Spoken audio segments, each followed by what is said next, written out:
नमस्कार। क्या आप भी चीज़ों को रखकर भूलने की आदत की वजह से परेशान हो रहे हैं?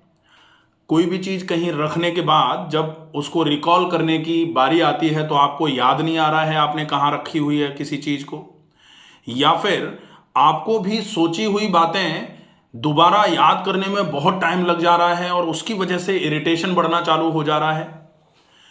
इस समस्या के पनपने का कारण क्या है और कैसे इन समस्याओं से पूरे तरीके से घर में रहते हुए आराम पाया जा सकता है, आज हम बात करेंगे इस पूरे विषय पर।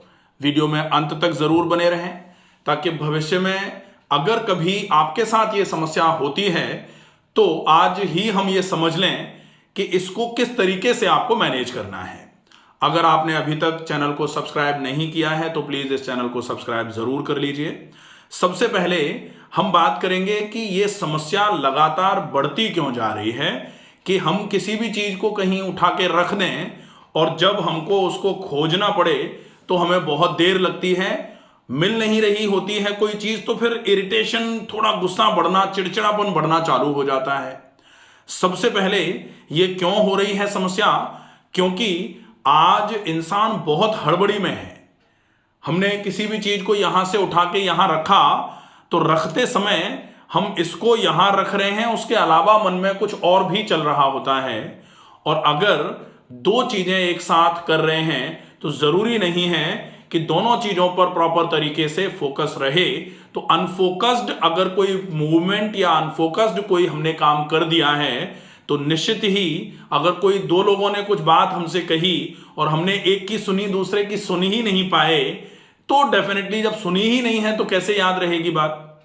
तो एक तो ये है कि मल्टीटास्किंग जो है आज के दौर में, ये जो एक एक साथ में तीन तीन चार चार कामों में व्यस्त बने रहना, ये आपकी इस समस्या के पनपने के लिए सबसे बड़ा जिम्मेदार कारणों में कारण माना जाएगा। दूसरे नंबर पर आज इंसान लगातार एक ही जगह पर बैठ के रहने का काम कर रहा है। हर व्यक्ति लगभग मुझे लगता है कि बहुत ज्यादा केस में ऐसा है कि सिटिंग वर्क बहुत ज्यादा है और जो लोग शारीरिक श्रम कर रहे हैं उनके साथ कंपैरेटिवली ये समस्या ज्यादा आती भी नहीं है। ये समस्याएं किनको ज्यादा हो रही है? जो फिजिकली इनएक्टिव हैं या फिर जिनका सिटिंग वर्क है, सिटिंग जॉब है, जिनकी लगातार 8 to 5 या 10 to 5 या फिर 10 to 6 जिनके काम हैं, लगातार एक ही जगह पर बैठे बैठे काम कर रहे हैं। तो फिजिकल इनएक्टिविटी धीरे धीरे करके आपके फिजिकल डिजीजेस के लिए भी रेस्पॉन्सिबल है और कहीं ना कहीं इस समस्या की वजह, इस चीज की वजह से साइकोलॉजिकली भी आपको कोई ना कोई समस्याएं आना चालू हो जाती हैं। आपके ब्रेन की फंक्शनल एबिलिटी जो है, मस्तिष्क की कार्यक्षमताएं जो हैं वो कमजोर पड़ना चालू हो जाती हैं। तो एक बड़ा कारण ये भी है कि फिजिकली हम आज इनएक्टिव होते चले जा रहे हैं और दिन प्रतिदिन हर व्यक्ति ऐसा हो रहा है कि अगर हमको थोड़ा बहुत भी कोई काम करना पड़ रहा है तो हम उस काम से भी कैसे भी करके निवृत्त होना चाह रहे हैं। कपड़े हाथ से धोने पड़ रहे हैं, मशीन ले आओ। बर्तन हाथ से धोने पड़ रहे हैं, डिशवॉशर ले आओ। पोंछा झुक के लगाना पड़ता है तो फिर मोप ले आओ, या फिर खुद भी नहीं करना है तो किसी को करने के लिए लगा लो। तो ये जो चीजें हैं ना, ये जो फिजिकल इनएक्टिविटी इसकी वजह से बढ़ती जा रही है, इसको कॉम्बैट कैसे किया जा सकता है? अगर आप काम नहीं कर रहे हैं तो कोई बात नहीं है, चल सकता है। काम नहीं करें तो कम से कम बिना काम का काम, जिसको व्यायाम बोला जाता है, उसके लिए समय निकाला जाना चाहिए। हम काम भी नहीं करें और व्यायाम भी नहीं करें तो निश्चित ही फिर तो स्वस्थ रहना बहुत मुश्किल हो जाएगा। दूसरे नंबर पर और एक समस्या है जिस पर हमको सबसे ज्यादा ध्यान रखना चाहिए और वो है नींद। अगर पर्याप्त नींद किसी को आए, जिसको बोला जाता है साउंड स्लीप, गहरी नींद जिसको बोला जाता है, स्वास्थ्य के लक्षणों में एक लक्षण होता है गाढ़ निद्रा। नींद गाढ़ी आनी चाहिए। अगर नींद गाढ़ी आएगी तो निश्चित ही ये शारीरिक के साथ साथ मानसिक स्वास्थ्य के लिए भी बहुत उपयोगी साबित होती है।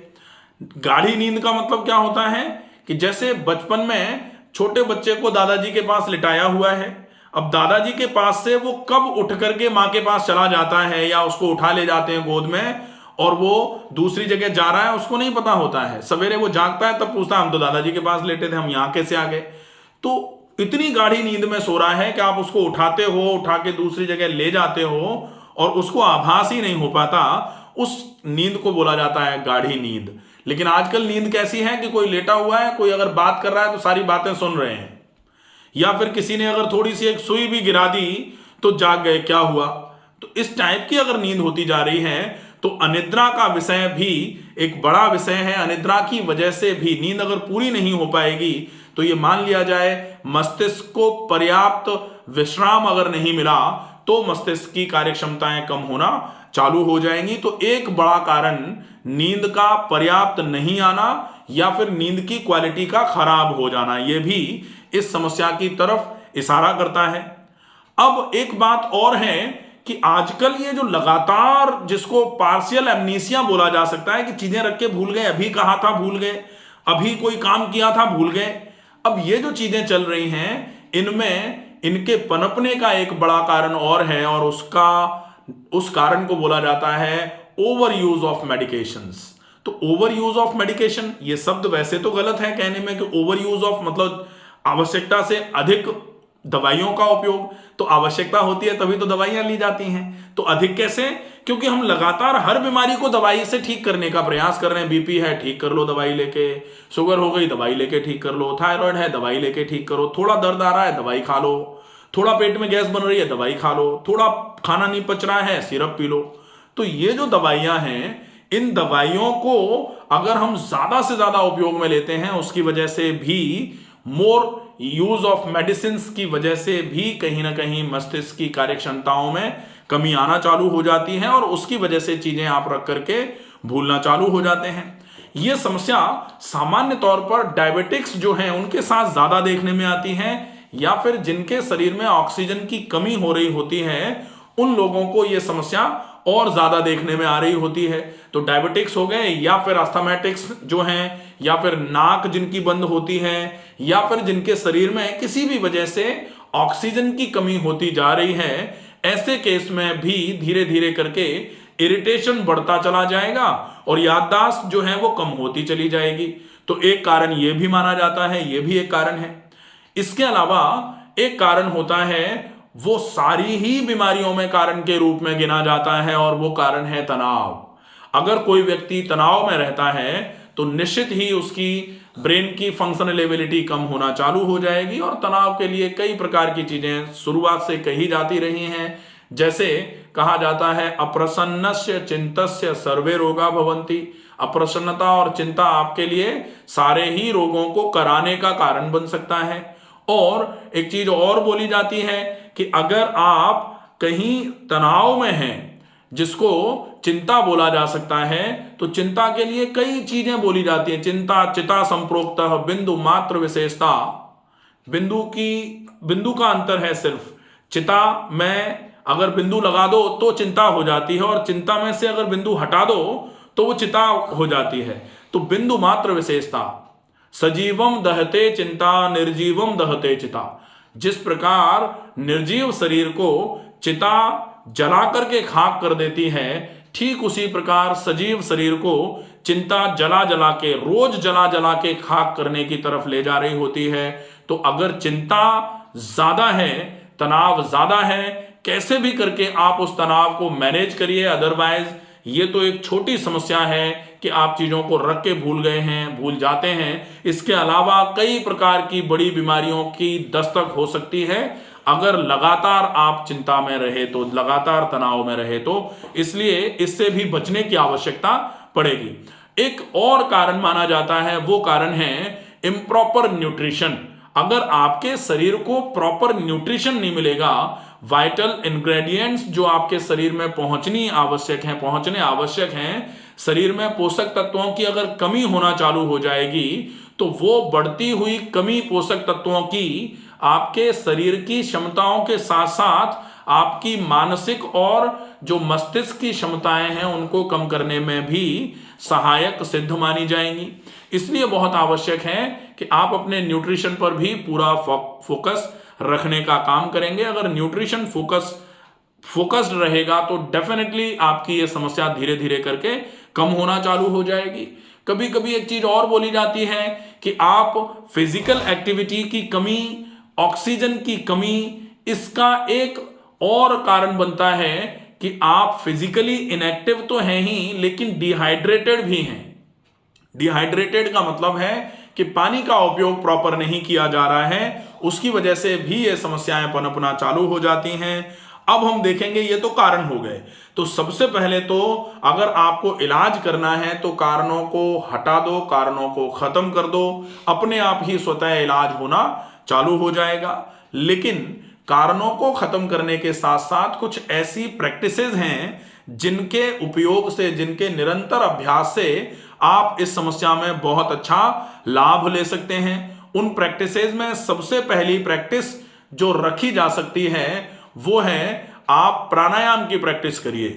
प्राणायाम में नाड़ी शोधन, अनुलोम विलोम का अभ्यास जितना अच्छा हो जाए उतना ज्यादा देर के लिए नाड़ी शोधन, अनुलोम विलोम करने के बाद फिर डीप ब्रीदिंग का अभ्यास करिए। दीर्घ श्वसन बोला जाता है, लंबी गहरी श्वास भरना, भरी गई श्वास को धीरे धीरे छोड़ना।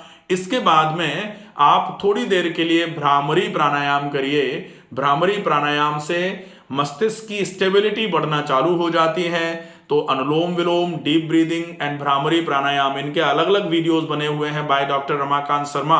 आप सर्च करेंगे तो आपको अलग अलग वीडियोस मिल जाएंगे, आप सही तरीके से समझ के उनका अभ्यास करना चालू कर दीजिए। एक होता है अंतर मौन।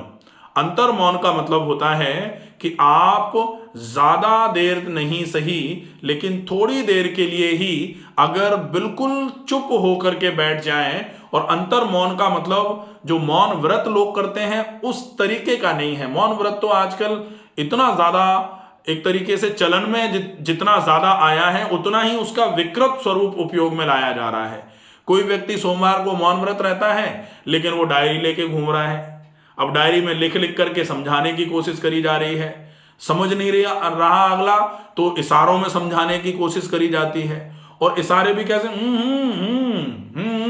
तो ऐसे टाइप, ये तो स्ट्रेस क्रिएट हो रहा है। इससे बढ़िया तो बोल के एक बार में समझा दो, ज्यादा झंझट नहीं है। तो वैसा मौन व्रत की बात नहीं है। मौन व्रत का मतलब है मौन की गूंज इतनी तेज होती है कि वो आपके सारे के सारे रोगों को धक्का मार के बाहर निकाल सके। लेकिन उस मौन का मतलब है कि आप शारीरिक रूप से भी मौन रहेंगे, मानसिक रूप से भी मौन रहेंगे। मौन आपकी आंखें भी होंगी, मौन आपकी नाक तो ज्यादा हो नहीं सकती क्योंकि श्वास तो आपको भरनी ही पड़ेगी, लेकिन मुंह आपका मौन पर आ जाए। मुंह का मौन मतलब उपवास, उपवास का मतलब कम खाना, तो ये मुंह का मौन है। नाक का मौन मतलब सुगंधित चीजों को बार बार सूंघे जा रहे हो, बार बार सूंघे जा रहे हो, तो वो नाक का मौन खत्म हो जाता है। आंखों से लगातार ये देखा वो देखा, इधर गए उधर गए, दौड़ रहे हैं भाग रहे हैं, लगातार आंखों का उपयोग, तो वो आंखों का मौन खत्म हो रहा है। कानों से लगातार कुछ ना कुछ सुने जा रहे हैं, कोई ना कोई कुछ ना कुछ सुनाए जा रहा है, वो सुने जा रहे हैं, तो ये कानों का मौन भंग होता है। ऐसे केस में आपको अपनी पंच ज्ञानेंद्रियां जो है, पांचों ज्ञानेंद्रियों का मौन रखने की आवश्यकता है। आप त्वचा का मौन, कान का मौन, आंख का मौन, नाक का मौन और जीवा का मौन रखवाइए। अगर आप इस तरीके से मौन व्रत रह सकें, अंतर मौन रह सकें, तो निश्चित ही ये आपके लिए बहुत उपयोगी साबित होगा। इसके साथ साथ आपको प्रॉपर न्यूट्रिशन की बहुत ज्यादा आवश्यकता है। तो प्रॉपर न्यूट्रिशन में आप कोशिश करिए जो चीजें प्रकृति में जिस रूप में पाई जाती हैं उन चीजों का उसी रूप में उपयोग हो। उसी रूप में उपयोग का मतलब आप सलाद ज्यादा खा सकते हैं, आप फल ज्यादा खा सकते हैं, आप फलों का जूस ले सकते हैं, या फिर नारियल पानी ले सकते हैं, या फिर आप अगर ये नहीं ले पा रहे हैं, आपको कुछ नमकीन खाना है या नमक जैसा खाना है, या फिर आप कच्चा नहीं खा पा रहे हैं या कच्चा नहीं पचा पा रहे हैं, तो फिर सब्जी को उबाल करके या सलाद को उबाल करके उसमें थोड़ा सा सेंधा नमक डाल के भी उपयोग में ले सकते हैं। इससे आपके शरीर में प्रॉपर न्यूट्रिशन मिलना चालू हो जाएगा। न्यूट्रिशन में 6 चीजें आती हैं। सबसे पहले carbohydrate, protein, fat, minerals, vitamin और पानी। तो ये 6 चीजें पर्याप्त मात्रा में जब आप लेते हैं, बैलेंस क्वांटिटी में जब आप लेते हैं, तब इसको बैलेंस डाइट बोला जाता है। तो प्रॉपर न्यूट्रिशन का मतलब बैलेंस डाइट से है। बैलेंस डाइट आपके शरीर में जब पहुंचेगी तो उससे धीरे धीरे करके आपको बहुत अच्छा आराम होना चालू हो जाएगा। हाइड्रेशन जरूर बढ़ाइए। अब लोगों को यह लगता है कि डाइट और याददाश्त का क्या लेना देना है, लेकिन वहीं लोग ये भी कहते हैं कि अखरोट खाने से मस्तिष्क की क्षमताएं बढ़ती हैं। तो डाइट का और जो आपकी याददाश्त है उसका लेना देना तो बहुत है, क्योंकि अगर आपको प्रॉपर डाइट नहीं मिलेगी तो आपके मस्तिष्क की क्षमताएं बहुत जल्दी ध्वस्त हो जाएंगी। तो प्रॉपर न्यूट्रिशन की तो बहुत आवश्यकता है।